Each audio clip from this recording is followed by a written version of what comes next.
Hello বন্ধুরা, আজকে আবারও নিয়ে আসলাম নতুন আরেকটা ভিডিও। আজকের ভিডিওতে বানাবো আজকে আমি আলুর দম।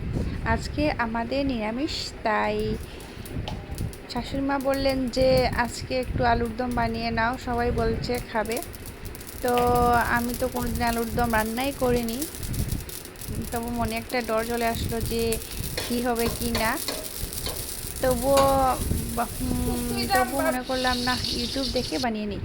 তো ঘরে এসে বসলাম, বসে বসে একটু ইউটিউব দেখলাম, ইউটিউবে কীরকম রান্না করছে না করছে। তো একটা ভিডিও দেখেই আমি লেগে পড়েছি আলুর দম রান্না করতে। আর আর মনে মনে ভাবছিলাম যে কারেন্ট থাকবে কি না, কারণ মশলাগুলি তো পেস্ট করতে হবে, কারেন্ট না থাকলে তো সেটা হবে না। তাই একটু সময় রেস্ট করিনি, তাড়াতাড়ি চলে আসলাম রান্না করতে। ভাবলাম রান্না করেই না হয় রেস্ট করব।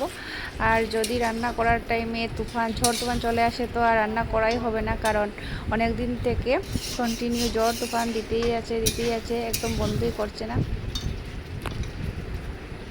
আর রান্নাটা আমি এতটুকু ভিডিও করেছি, বাকি ভিডিওটা আমি করতে ভুলেই গিয়েছি।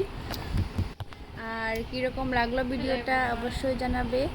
আর এখন বসে পড়েছি খেতে, বারটা নিয়ে নিয়েছি, আর কীরকম লাগছে দেখতে অবশ্যই জানাবে।